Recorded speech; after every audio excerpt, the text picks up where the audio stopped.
But that's not what I asked you. I asked you that you're saying the intent is what matters, and we should only punish things that have intent. No, so what? I agree with my opponent. So it's drawing your value criterion of societal welfare. So basically, this, like, what does this best for society look like? Sorry? So basically, we're just trying to benefit society, right? I think that we should, since rights come into conflict all the time, Sure. and we can never... Not only do you have to be well versed in the evidence side of the debate, but you also have to have cards prepared for your philosophical side. And so it can be hours upon hours to be prepared for just a single tournament. And even there you have all these rounds where you have sponsor visits and you have your dance practices and something or the other is happening. You're having visits to different places in Las Vegas which you need to promote as the ambassador of the pageant. And if you can promote that, then of course you can promote their motto, which was to stop the war. So it was 2008 alone. I am not arguing in favor of child labor, do not get me wrong, far from it. I am simply implying that all our efforts towards eradicating. So I decided that I'll figure it out as I go along, and I tried to do all the right things. Like I started looking for work, I started auditioning, made sure I was on the radar. And I considered it my duty to fight for their rights. I wanted to see them in school uniforms, holding books and pens in their hands. Facebook's internet.org, for example, has given internet access to over 25 million people around the world who have been able to reap the many benefits that the internet provides. These people live in countries ranging from Kenya to Colombia, and the program is only in its first 2 years. Social media gives a voice to the people. Ladies and gentlemen, we must responsibly consider what we will be debating over tonight. The climate crisis is something where the consequences are not local, they are global. It affects all of us, and particularly, as I hope to show you in the next few minutes, the developing nations themselves. When Shashi Tharoor came to address the Union, he stated that the centrist parties, by doing things like scapegoating minorities, those centrist parties are forced to move to the right. Identities don't exist in a vacuum. They only gain meaning through expression and interaction with other beliefs. Hence, free speech is a fundamental right. Now, finally, I'd like to extend my thanks to the entire debate community, both competitors and judges. A former debater once said to me that debate is like a part-time job, and I couldn't agree more with that statement. Every coach, every parent, every competitor, every judge has invested so much time in this activity, and I want to thank all of them for providing me with such a great experience and for being so energetic and so encouraging and dedicating so much activity that we all love and dedicate our time towards. Measuring who best achieves the value and a constructive, who best explains how their side best meets the burden of the value criteria. Each debater has a chance to cross-examine the other after the case is initially presented. They also will have opportunities to rebut their opponent's points. Both sides have an equal amount of speaking, cross-examining, and preparation time, but the affirmative has the advantage of speaking first and last, while the negatives comes from longer speeches. The resolution for today's debate will be resolved. Predictive policing is unjust. Congratulations to both debaters on reaching this round today, and let the debate begin. Second, that data is fraudulent and it negatively impacts minorities. Third, that police officers have heightened awareness when they go into prediction areas. And finally, that police officers hamper the reintegration of former offenders into society. This is going to be really big in today's round. Now let's move on to those overviews that she does give you. First, she tells you that, well, the rest of the criminal justice system will just solve for these issues. But societal welfare. Societal welfare is the overall well-being of society through the lenses of health, safety, order, and economics. We created the United States to promote our well-being, and therefore we are due well-being. Government fulfills this obligation by protecting rights, but also by providing benefits to help its citizens. Universal basic income is a cash transfer of an equal amount to all individuals in a country, as defined by the International Monetary Fund. Henceforth, I will refer to it as a UBI. My first contention is that our current social safety net is better than a UBI at promoting societal welfare. There are 3 reasons for this. First, it's...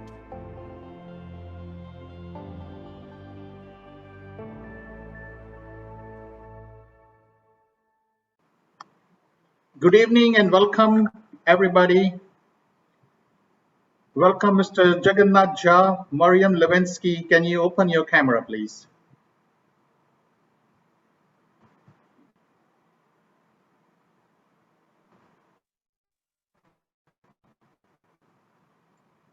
Good evening. Welcome, Mr. Cha. You have been very kind to be part of Global UniTalks. I will now request Mariam Lewinsky to start the event. Thank you. Thank you very much, Professor Wallace, and welcome everyone on board. Yes, we're just about to begin. And the purpose of having this meeting today is to be trained on the British parliamentary system way of debate, especially on winning from the opening half, winning from the closing half, rebuttals, case construction, strategies for winning a debate, and principles and justifications which you can use to win in a debate.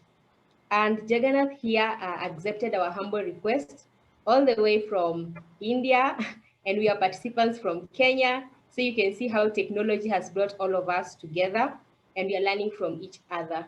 Without further ado, I wish to welcome Jagannath to begin this training session so that we may learn and prepare for the global debate, which will happen on 27th December. So all this preparation that you see here is targeting the global debate on 27th December. Welcome, Jagannath. Well, I thank Dr. Wallace, Global Unit Talks, and Mariam Lewinsky for the kind words.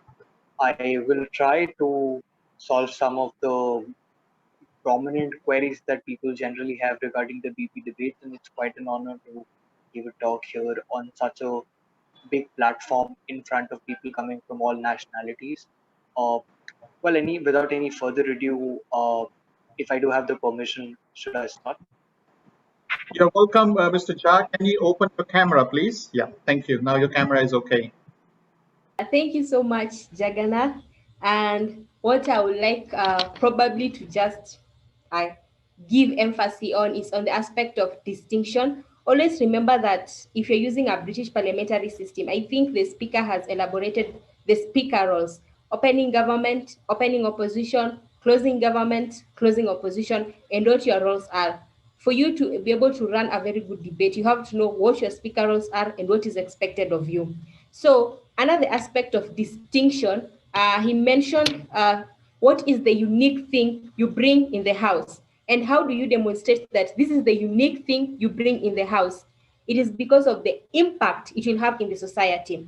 For example, if he said this house will probably allow capitalism to be, yeah, will adopt capitalism. You have to show us if the opening half of the debate argues that capitalism enables personal growth faster compared to communism, because in communism this means you have to share things in society. So the first opening half runs an argument that if you're going to adopt capitalism, this means that you're going to spur development individually. And what is the impact of that? They tell you probably the impact is that we reduce crime in society because people have a way of making their livelihood. So that's an extension in the opening half. So you, as the closing half, you come in and probably you have to distinguish yourself and say you're going to run a new argument that probably the House did not hear of. So what are you going to say about capitalism? You're going to talk about capitalism and say, okay, we do not refute the fact that capitalism will give faster personal development, but we think that it's going to benefit the country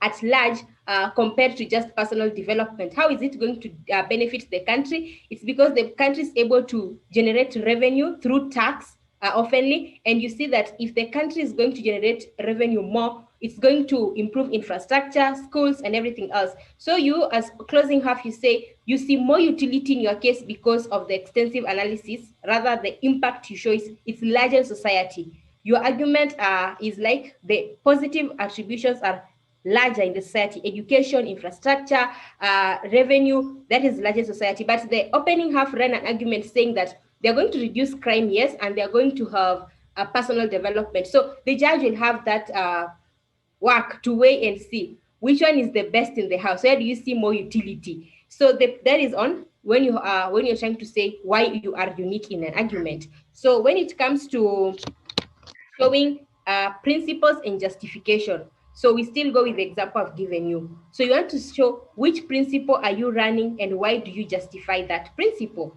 So if you are the opening half, you ran an argument of capitalism showing that capitalism will spur individual development and reduce crime rates in society. So you are running a harm principle by saying that we are going to have less harm in society because of violence. And your justification is that people have been stealing or rather committing crimes because they don't have livelihood. So you run a principle of reducing harm, and you give a justification of what is the status quo in society. Then you, as the closing half, you run an argument showing that capitalism will give an extensive benefit in terms of developing infrastructure, revenue, and all the other benefits that come to a state at large. What is your principle? You run a principle of maximum utility. You show that you are going to have maximized utilization of everyone and of every single revenue that you get from everyone. So everyone is going to benefit at large. So you show that in our world, we are showing you where we go, we get maximum utility. What is the impact of that having maximum utility in society? So now that's your justification. You say, as a state, we are having the positive impact of being able to relate well with other states. So you as closing half, you are moving to another level by showing that when you improve on this trade and every other activity in your society as a country, you put yourself at a better place to trade with the other countries, that is preferably countries from the West that are better placed in trade. So you see, at the end of the day, the judge really has a lot of work to do and weigh between the two cases and see who has more justification, who has more utility, who brought something that's so unique to the house and something that's so relevant to the house. I personally can't judge that. I don't know what will be the best, who will be the best team if they run such an argument. And then opposition can come in and opposition can come in and oppose the same motion. Opposition may run an argument such as, now we talk about them, opening opposition. So opening opposition will come and tell you, yes, you prefer capitalism, but capitalism increases the gap between the rich and the poor. And that is true because they'll set for you a status quo and tell you, if we have everyone working for themselves, you realize that the rich people will tend to work closely with their fellow rich people, and they'll keep growing rich, and the poor will keep getting poor. Then you ask you, what is the negative result that comes out of this, having this wide gap between the rich and the poor? And then you'll tell them that definitely the country will not develop. Every other day you realize that this big gap between the rich and the poor will always enforce classism in society, will always ensure there's discrimination because of the social status of people. So then you don't just say that as the impact, then you give us an alternative. What alternative do you have if you're objecting to us having capitalism? You tell them, we propose communism. Communism whereby everyone is included in the society, and they can get resources from everyone. They can share resources because it fosters unity among people. So you're going to have such an argument that they might rebut you. The government may rebut you and tell you some people will be lazy in communism. So how do you handle that? You tell them, instead of just running plainly a society that is so communist, how about you bring about a merging between capitalism and communism, in the sense that we allow people to develop their own personal businesses, but they should always try and employ people from the lower status in society so that we don't have discrimination in society. So you see, that's a very good or interesting debate that you can run both from government and from opposition. So essentially, I think through that you've seen how distinction comes, how you have your principles, and how you can do your rebuttals. On rebuttals, just to finish up, is that never rebut examples. When someone says, for example, they give you an example and say that, okay, how do I put this example? They use examples instead of main points. An example could be something like,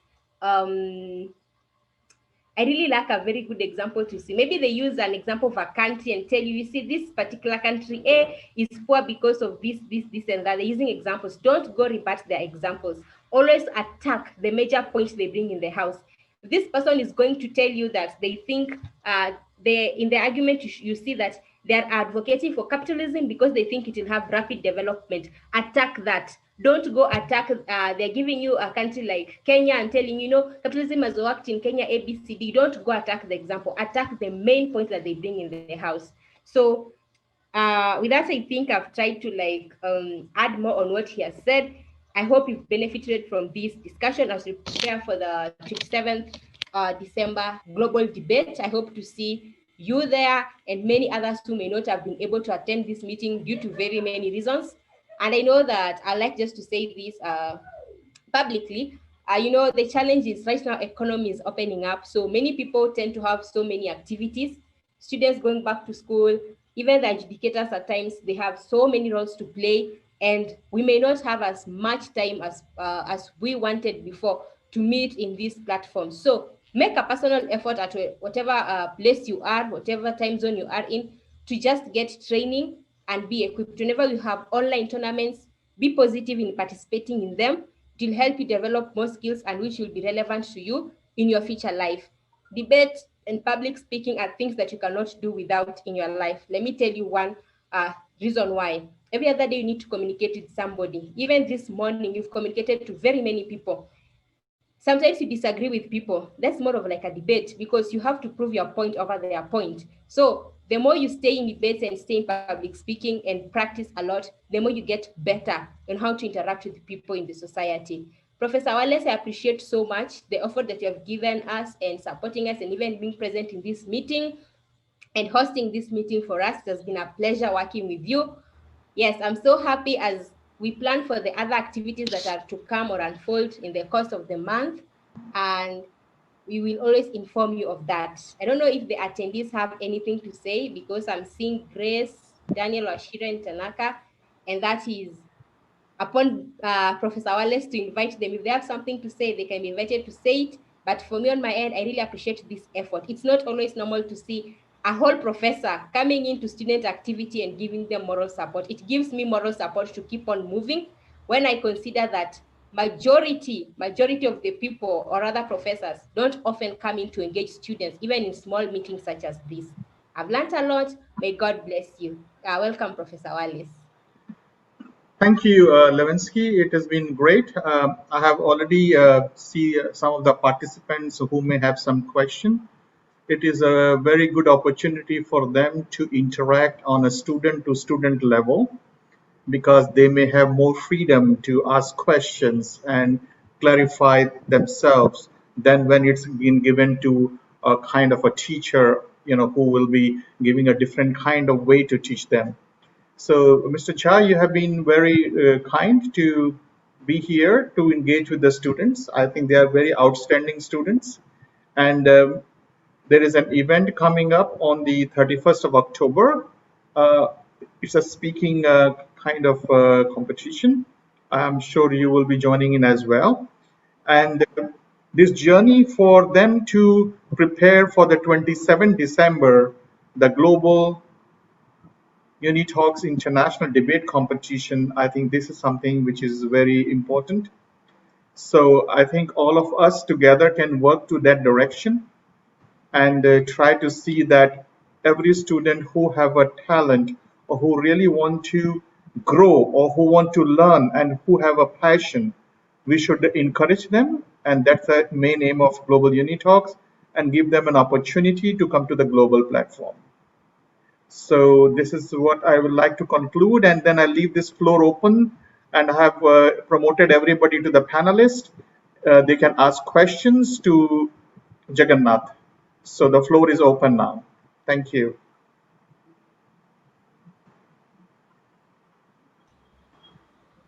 Excuse me, anyone can ask a question. Just put your videos on, please, and ask a question or give a comment, any comment, so that we wind up the meeting, kindly.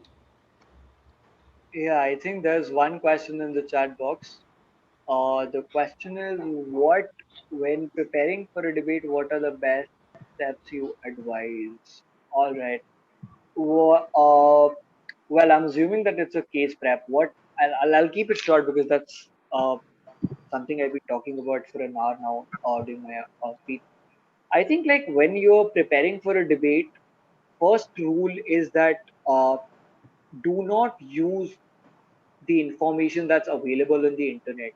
So whether it is a British parliamentary, Asian parliamentary, conventional, Oxford format, whatever debate it is, never use the internet in the first place. Try to think about it from your own understanding. Try to think about it from the various perspectives of which you can think about it. Try to think about it uh, as per your own knowledge, and never use the internet in the first place. When you are absolutely done with brainstorming, then you can probably see what sort of like arguments have been made in favor of it or against it on the internet. or probably see the relevant examples or the factual knowledge behind those relevant examples. So just try to make sure that this is something which you follow as a thumb rule. Other than that, other than brainstorming, I would say it's about reading, because debating is a lot about what you read. So read a lot on various spheres, whether it is politics, uh, sports, economics, finance, whatever you like.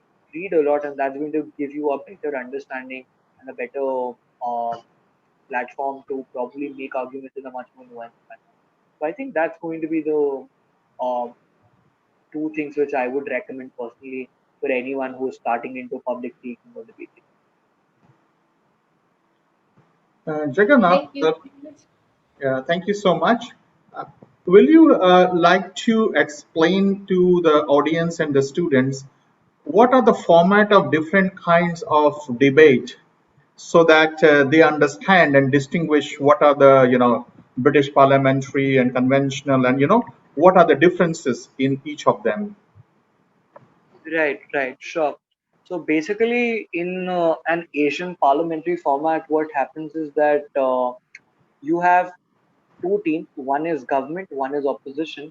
On each side, you have three members: Prime Minister, Deputy Prime Minister, Whip.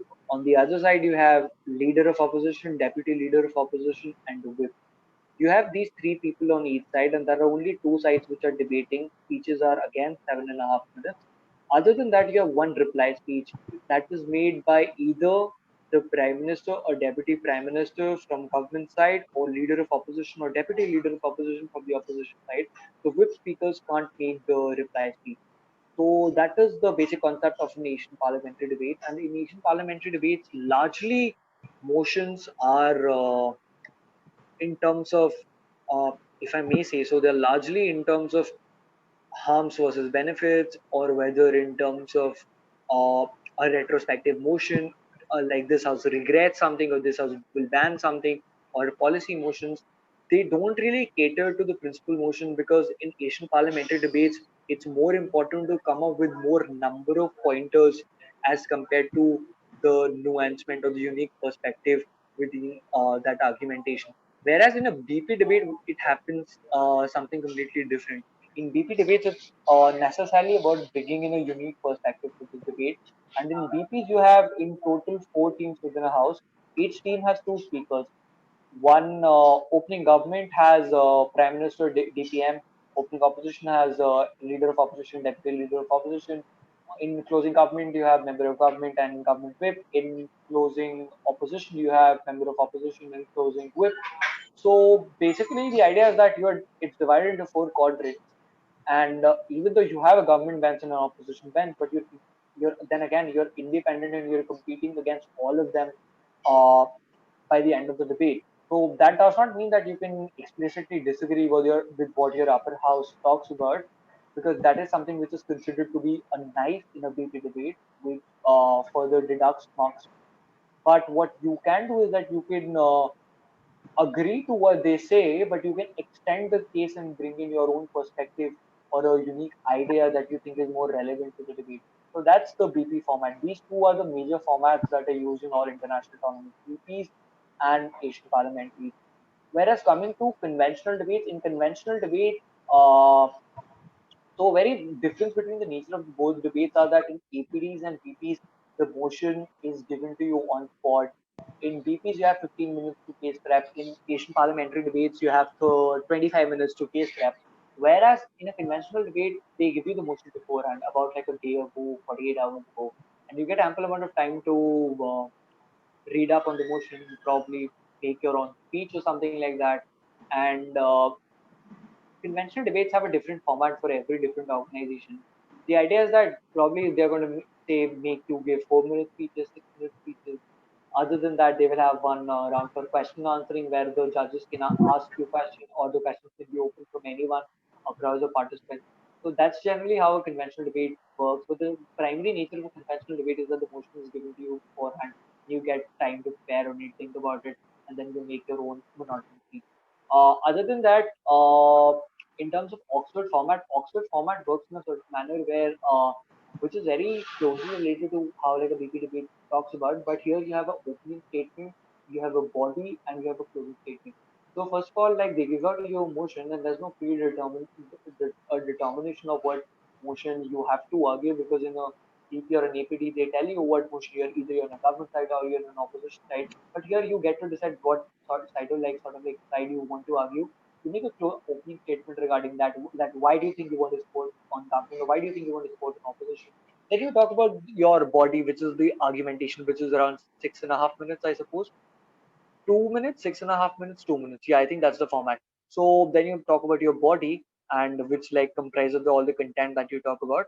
And in the concluding statement, after like hearing everyone's body, you make a concluding statement about why do you still think that this is what this debate should have been, and the sort of arguments which you have made have had the most drastic impact in that particular debate, or has been the most important aspect that needed to be discussed in that particular debate. I think these are the major formats which people use. Other than that, people just modify within these basic formats. They make it modified Asian parliamentary, where instead of having three people on each side, they make it two people on each side with interrogation. In interrogation, you can ask questions to the other person, and the particular person needs to answer those questions for 4.5 minutes, and vice versa. I mean, I think like modified APDs 2 versus 2 with interrogation is something which is pretty common here in the Indian circuit. I'm not very sure about the international circuit because I haven't really been to an interrogation modified APD format. But in like Asian countries, especially in India, the interrogation round in APDs 2 versus 2 modified APDs is quite famous, and people do that. So these are the major formats in which people debate. Thank you, Jagannath. If some student who are just a beginner, they have no prior experience on debating, and if they need to prepare themselves to be a debater in a competition, which format you would like to recommend based on your experience as a student? I mean, generally people start with conventional debates because you get ample amount of time to prepare in conventional debates. You get like entire 48 hours to think about it from your own perspective. You have your own comfort. You're not time bound, because in APTs, BPs, Oxfords, or any other debate, you have to think on spot. You get 15 minutes, 20, 25 minutes to case prep. So during that time, you do have immense pressure to perform, immense pressure to deliver 7.5 minute speech. So I would personally recommend people who are just beginners to start with conventional debates, because you get ample amount of time to think about it, do your own research, and then probably make speeches which are much less in minutes, like make like 4 minutes, 5 minutes, 3 minutes. So with time you gain confidence, because if I ask a beginner to make a 7.5 minute speech with around like 15 minutes to case prep, I think that's going to create an immense pressure for that person, and that might lead to breaking of the confidence of that particular question. So I would personally suggest people to start with conventionals at first, because they can probably help you understand how to uh, do public speaking, how to talk to people in a larger gathering, how to make arguments. After some time, when they do have a relative sort of an understanding on how public speaking works, they can do BPs and APT debates. Because in general, APDs and BPs are a bit more competitive as well, because people are aware of the format, and especially in BPs and to a certain extent in APDs as well, you do have markings in terms of the format you follow as well. So you have to adhere to the format. So hence, I would personally suggest people to start with conventional debates if you're a beginner. I agree with you. I think yes. Thank you so much. Maybe we will have another session soon where you can try to educate the young starters debaters how to go about the strategies and how to prepare this conventional way for debating as a first step. Yes, absolutely, I would love to do that. Absolutely, we can do that. I think that's going to make things a bit more clear for people who are just starting off with public speaking. Absolutely. Yeah, because we see in global UNITALKS, a lot of our students, fraternity, they are very good public speakers, but they may not have the experience to be a debater. They may be participating in the past in immune, United Nations kind of debate arrangements, but I don't think so. More than that, they have got much exposure. So to bring them, train them, educate them, sharing more knowledge with them to step one to be starting as a conventional debater, I think will be a good start and a good move. Absolutely. I think people who are public speakers or who have been doing Model United Nations, they do have an experience because Model United Nations are a bit similar to conventional debates where you get ample amount of time to prepare your notes. But the metric for judging Model United Nations becomes very different because you do have a format there as well. But then again, the panel there, they adjudicate you on the basis of the factual information that you present. Whereas in terms of BPs and APDs, that's completely opposite. They see more in terms of the sort of like principles that you talk about. Of course, what you argue needs to be logical. You can't make a completely illogical argument.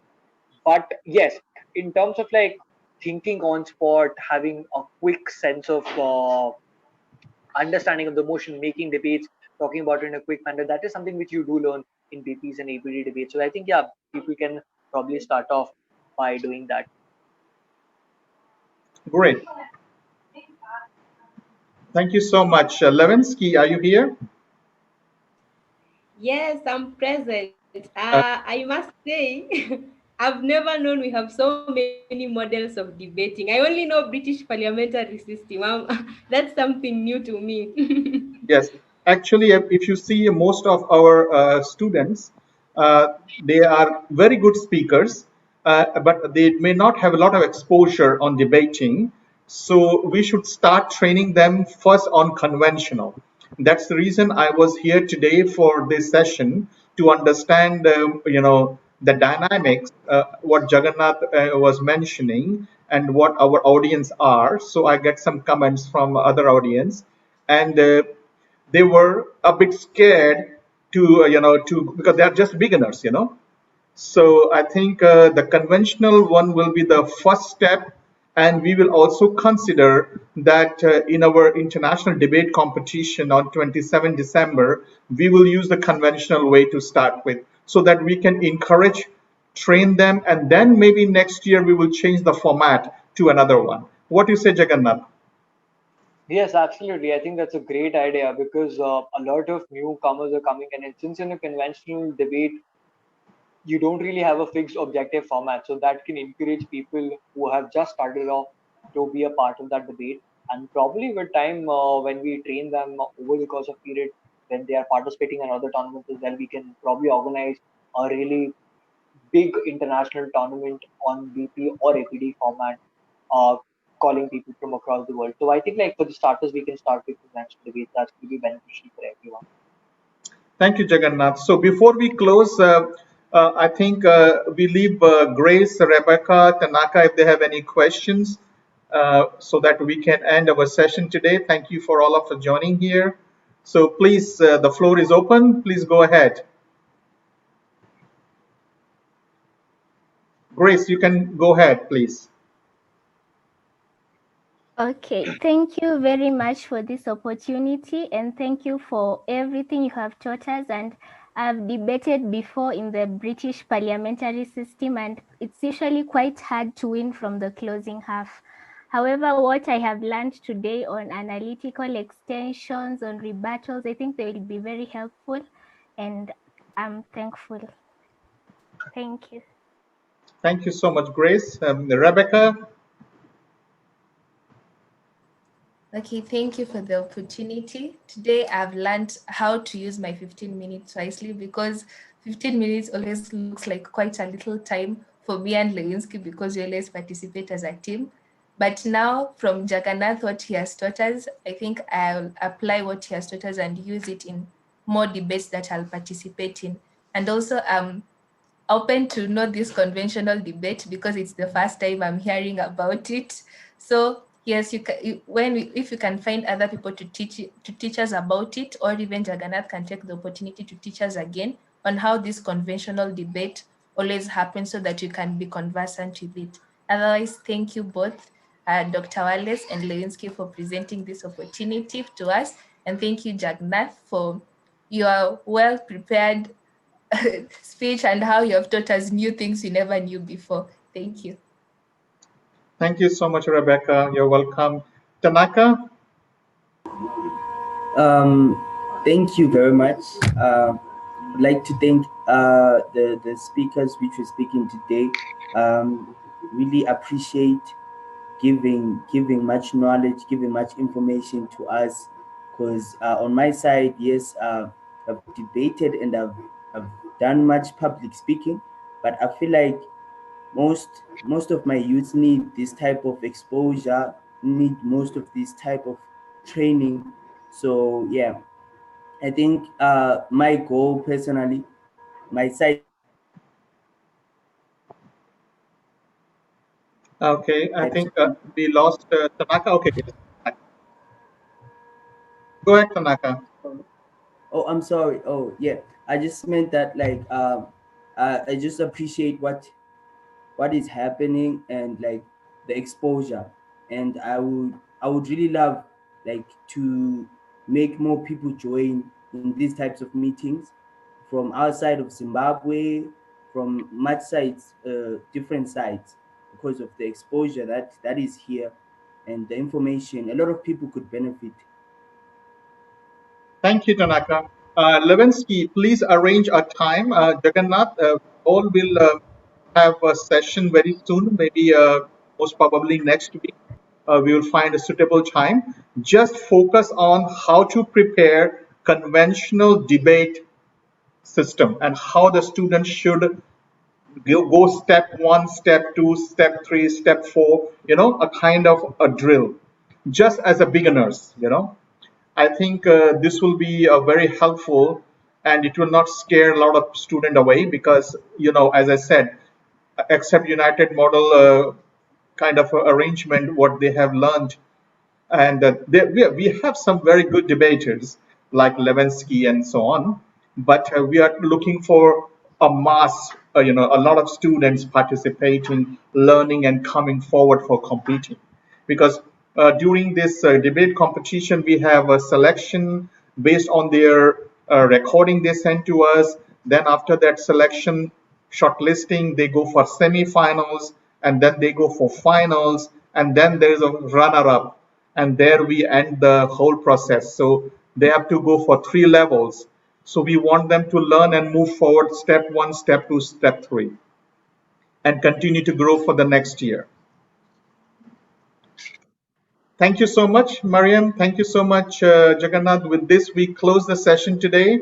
Thank you so much for all of being here. And I would like Levinsky to say something before we close. Thank you. Thank you very much, Professor Wallace. And as I said, I think even to Becky, Grace, even Daniel, everyone else, conventional way of debate is so new to all of us. So this means we are part of the students who are going to learn on conventional. I've never heard of it. I've not even witnessed or watched a clip on how people debate in that system. So I think we will arrange that, Jagannath, and also probably Jagannath, you can share the link with students from your institution or your debate like club there, so that if they come, I think maybe they know more on the conventional method. They can be of more help to us who don't know anything about it. So I don't know what's your take on that. Will you like try and invite them? Yes, Jagannath? absolutely. Yeah, uh, yes, absolutely. In fact, I'm in talks with Professor Wallace, and we are trying to create a network within the Indian circuit where we can get people, active people, create a team where we can have a pan-global competition, where we can have a series of debates and competitions in various formats happening every week, where people from Africa, Asia, and all these countries can come together. They can talk about, they can take sessions. Probably some people from my circuit can take sessions. Probably some people from your circuit, you can in fact take sessions, and we can learn a lot from you guys. And we can create a symbiotic relationship where everyone gets benefited. We can do that absolutely. Okay, thank you. That's in order, Professor Wallace. I don't have much to say other than to say I'm grateful for all people who turned up. I know some people dropped off because by now I think we would have been 15, but some people dropped off and they kept inboxing me. So we look forward to a very fruitful session. Next week, I'll liaise with my team here to see their availability and the classes so that everyone is able to participate. Otherwise, that's all you have from me. Thank you so much. God bless you all. Yes. Thank you, Levinsky. I suggest try to do on Sunday, late evening, because Sunday is a time when there is no classes. and maybe evening, when people finish all their dinners and they're relaxed. I think that is the time you can choose, and we will work out a timeline with Jagannath and with all the other countries, which is the best time, and then we will launch it. You've done a great job. Keep it up. Thank you so much. Excellent. Thank you, Jagannath, to be here to help with the students. You're awesome. Wonderful. Have a good night. Thank you so much, everybody, to be here. Good night. Good night. Good night. Good night.